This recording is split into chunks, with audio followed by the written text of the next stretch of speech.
welcome back to Good Noise. We've been on hiatus, so if you're returning, great. And if you're joining us for the first time, we're very glad you're here. Here's what's on the plate this week.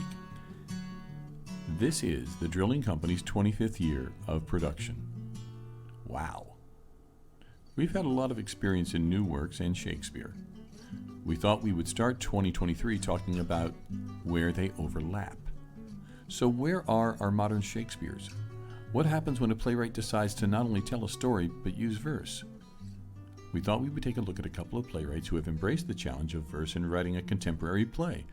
This week we'll feature Ronan Noone, a past contributing Drilling Company playwright whose verse work, The Smuggler, is on stage now at Irish Rep.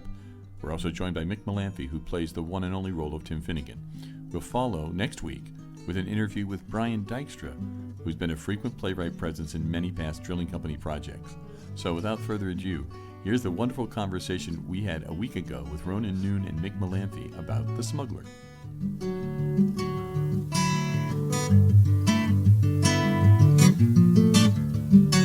With Ronan Noone, the playwright of The Smuggler, currently on stage at Irish Rep, and former Drilling Company playwright. So it's great to have you on Good Noise. Right off the bat, how did you get started writing a verse play?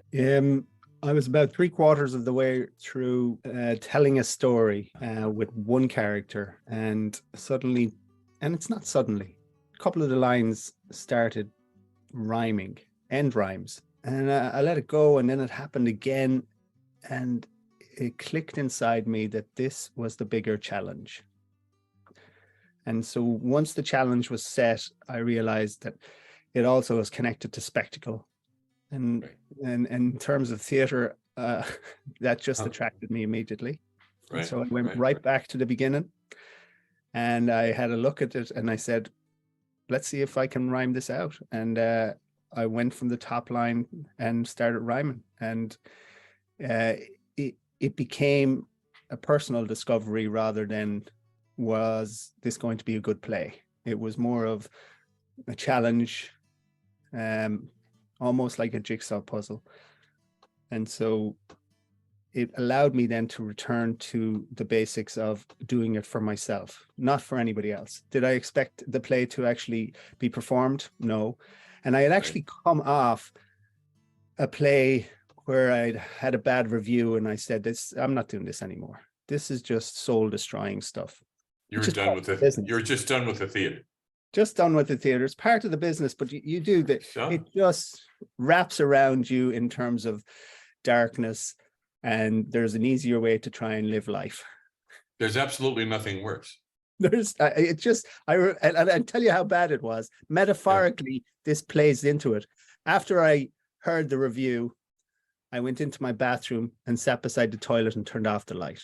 I just wanted to sit beside something that just felt like where I should be right now. And there isn't much you can do. Yeah. There's no recompense. Like, you can't, reach out and start screaming to the world to say this is unjustified. It's part of the business. And also, the longer you're at it, you understand that this is actually sometimes the best plays are the ones that divide opinion.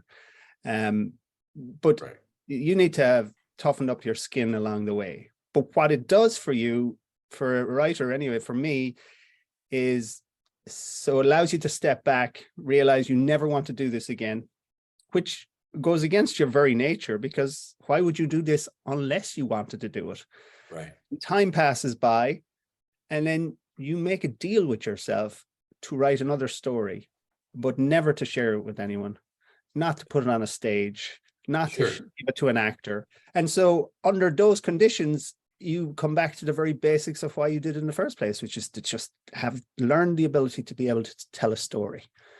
And so that's how the Smuggler started. I knew I had something still, tumbling around inside of me. And I said, I got to put pen to paper. It's summertime. I have, the kids are out of the house. Let's see what happens. Sure. And so I did. That took me probably a year, but along the year was recovery in terms of getting back into the sense of appreciation for telling stories and a cheap rhyme. I love the cheap rhyme. Once when you hit two rhymes that just are so cheap. And one of my mentors was Derek Walcott. who won a Okay. Nobel Prize for Literature, right? A poet.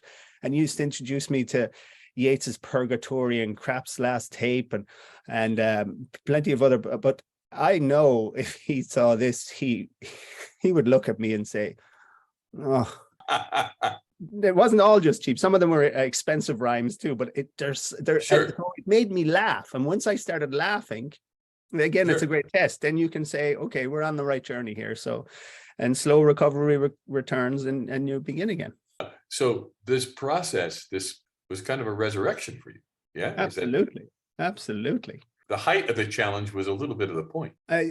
You start off in this business almost demanding success, hoping that you can become a playwright that doesn't have to struggle to earn some money and have to, waiter and do all the odd jobs you do. But that's also part of the journey. But you only learn that as you look back on it. And so then as you get to a place where your plays are doing well and you've become decent at your art, then you realize it was never about that. It was never about success. It was about becoming the best farrier in the village. I wanted to, if you had a horse, I wanted to be the one that you wanted to bring the horse to. I wanted to learn how to be the best craftsperson you could be. And so then it became about skill and challenge. And that to me, I found fascinating. We're welcoming to the conversation Mick Mellamphy, who's currently appearing in The Smuggler Irish Rep. Mick, thanks for jumping in with us. You're very welcome, Hamilton. Thank you for bearing with me. I was rushing to the theater. The rhymes, do they all come to you in your head, or do you have to look them up? You have to look them up. Now, some of them will come to you in your head, but you have to look them up. You'll find a word that, and because you're looking for a concrete image that you can sell in a way that frames itself in an audience's mind so they can see what they need to see. And so that you may then need to make sure that the rhyme you hit has the same concrete image that leaves them. So it's important, but the very essence of saying that you're writing a play in verse oftentimes will put people off. You're like, because you think it's going to be, Alexander Pope or with A-B rhyming, and this is not that at all. This is you trying to make sure that the story is maintained, the narrative trajectory is there, and the characters are being developed at the same time as the audiences are compelled to keep watching. So the rhyme is not just about just doing a rhyme for rhyme's sake. You have to make sure that the story is still being driven through. And Mick, how did you begin to discover the character? I was very fortunate that Ronan trusted me. I've known Ronan for a long time. I'm a big fan of Ronan's work. One of the first shows I saw in New York when I moved here was his Blowing a Ballygal up at the Irish Arts Centre. So I've been a fan and an admirer of his work for a long time. Indeed, even during Origin's First Irish, about 10 years ago now, I think he brought a play to the Upper East Side to Ryan's daughter, which is a business which I used to own, the Compass Rose. And that was the first time I got to kind of see his work up close with the wonderful director, David Sullivan. So when David and Ronan kind of both came to me with this play, I was aware of their work. They were aware of my work. And I think the one really kind of exciting thing when I first read the play was Ronan and David were very gracious in that they kind of allowed me to kind of chart a bit of a course for Tim from the outset. I think it was a kind of a natural occurrence. The Dublin accent sits very kind of easily with me. I'm from Dublin originally. I was born in Dublin. So you're also from Dublin, or? I'm from Clifton in Connemara. I lived in Dublin for a short time when I was younger, but when I was working on the play, I tried a variety of accents to see how musical the play would sound. And I even tried American accents. So the accent that landed best was a Dublin accent coming from a kind of a Shanachie nature, the old Irish way of talking and telling a story. And there's a lovely musicality to a Dublin accent. And so this felt like it translated very well towards that. A Shanachie. The Shanachie is the storyteller in the village. That's the best way to put it. And when we were growing up, you had the one channel. It sounds like we're so old when we say things like that, but we did the one channel, and on that channel, oftentimes on a Sunday afternoon, was a guy called Eamon Kelly, who was well renowned as a Shanachie in Ireland. He was from County Kerry, and he would just sit by the fireside and tell a story for about 20 minutes. And it was just, and even as a child, you were compelled to listen to it. And it had the land in the voice. It had the people in the voice. It had a turn of phrase that kept you so engaged. There was a wit that was sparkling. And I remember that at that time, it just attracted me. And so I'd like to think that there's a legacy in terms of capturing the smuggler from that. And maybe it's also a legacy in the Irish and being able to tell a story. I mean, the Shanachie is up there beside the king. Well, because Mick is here, I have to ask, how do you keep it in your head? What do you do when things go slightly awry? Ultimately, it's storytelling. You know, it really is storytelling. And I think we do, as Irish folks, and this is a generalization, but we do have a great tradition of storytelling and stuff. And the basis of knowing how to tell a story is understanding what the story is, A through B through C. Yeah. I grew up, me and my dad would sit around for hours drinking cups of tea, just telling jokes back and forth. I've also worked and owned pubs here in New York City for a while. I've worked in bars since I was 27. So the idea of holding a story and holding fort or court, as Ronan just described there, up to Shanachie, I think that's something that comes naturally to a lot of people in the service industry and stuff. Sure. So in terms of learning the lines, I've always found it it's about understanding what the story is from the outset. And then basically for me, it's always coloring by numbers almost. You color it in, you know, with the words, you get into the rhythms, you find your own rhythms, you create rhythms.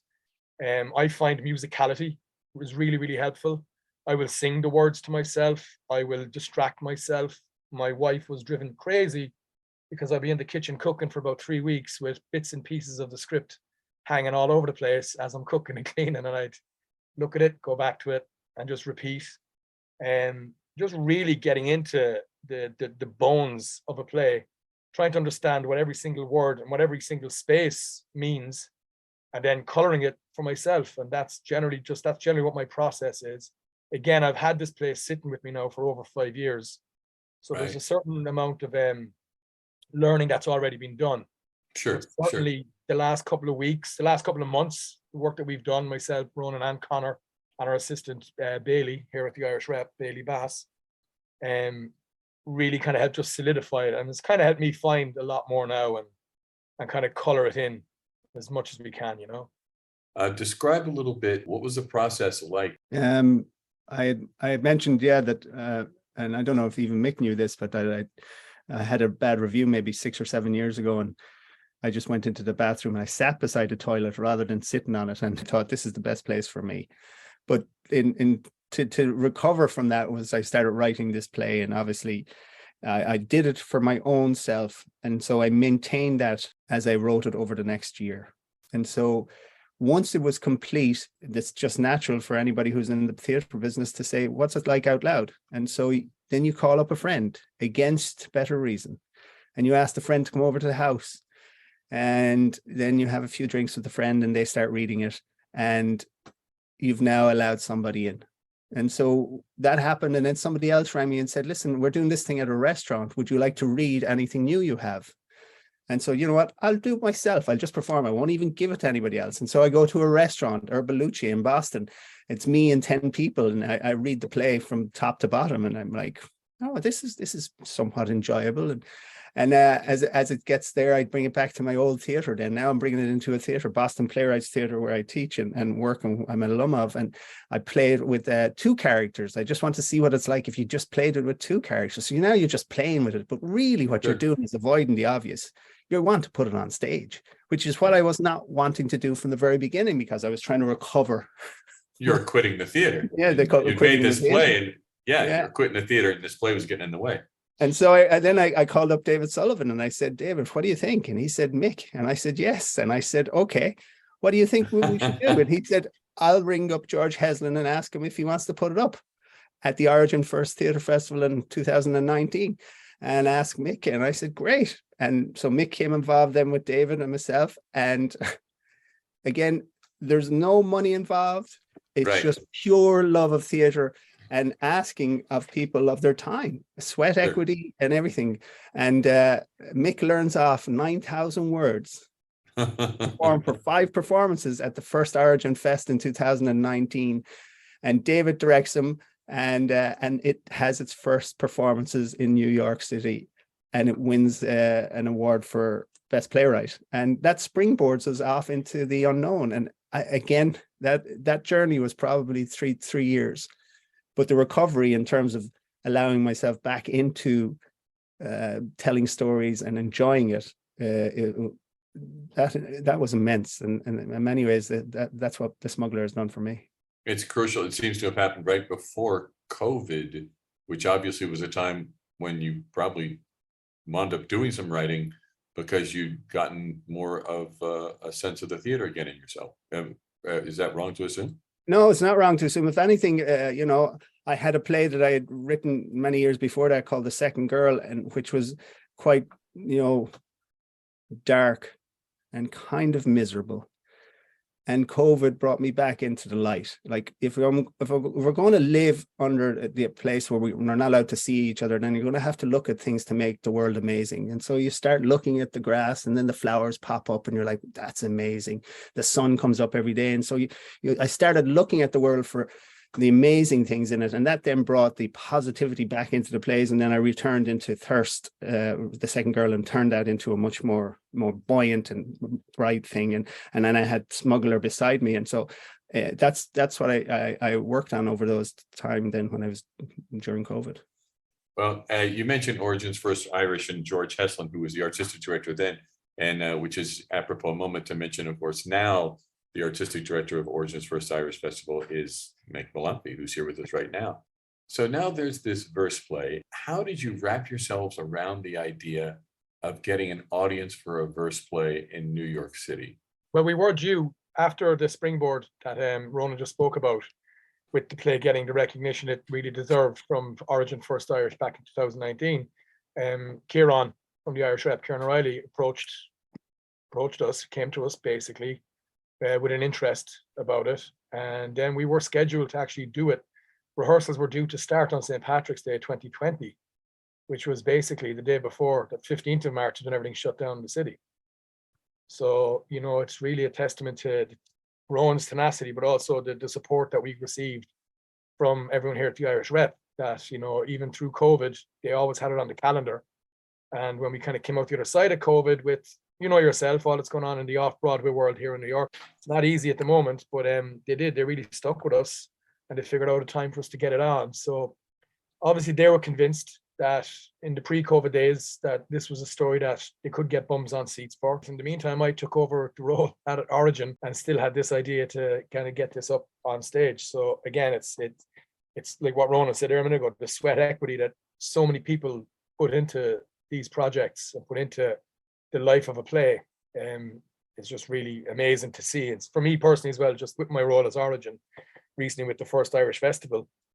It's simply a matter of calling up. It's simply a matter of allowing people a chance, giving people a chance, letting them, trust me to give them a chance. And people do. People they jump right in, they roll their sleeves up.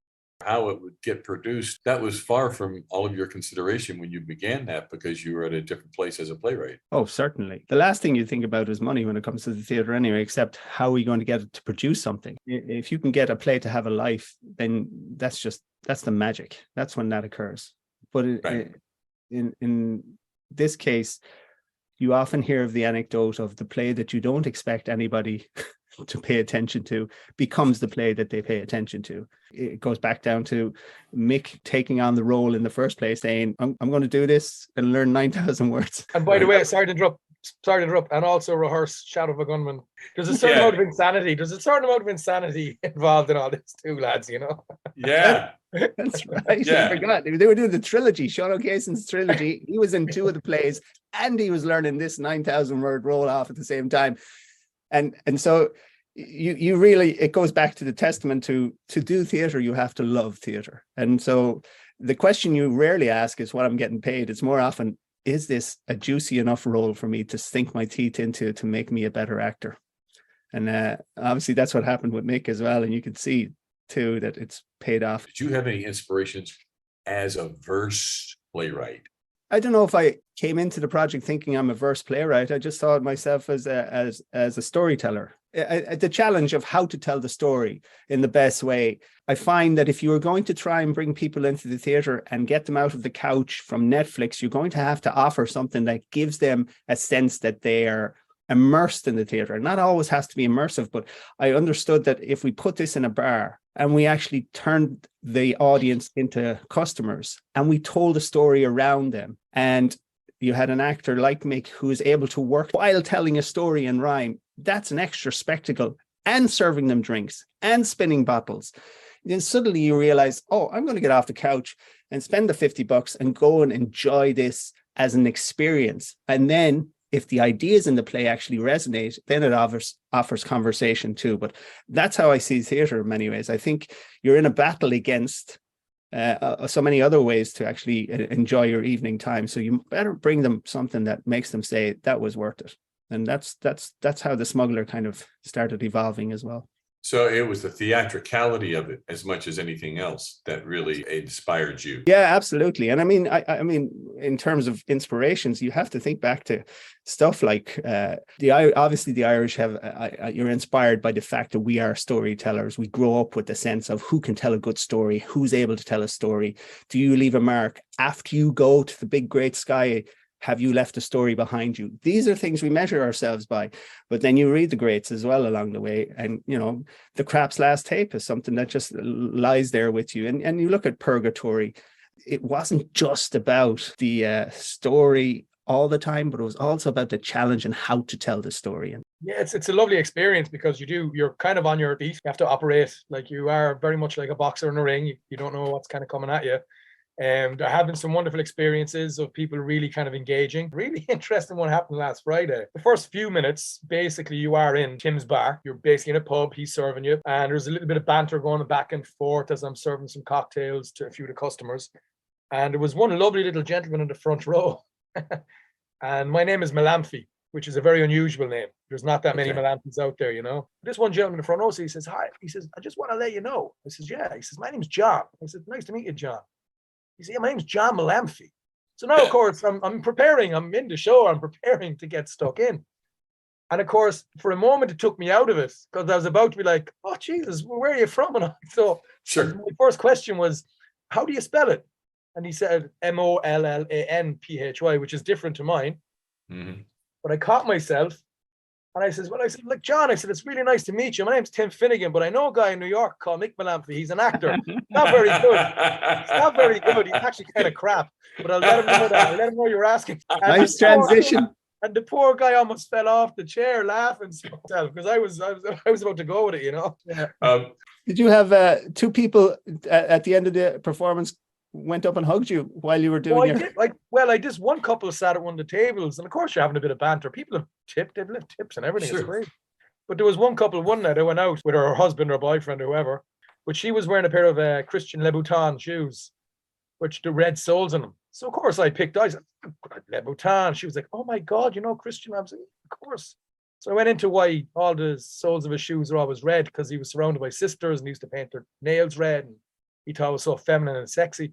And at the end of the show, I'm going out and I'm taking my bow, and they got up and they started hugging me and taking selfies and all. To the middle of March, right, Mick? March 12th, right. Yeah, March 12th. We just got extended, and it's actually very refreshing because, as we touched on already, it's been tough for Off-Broadway. You know, we don't get the tourists the way the Great White Way gets it.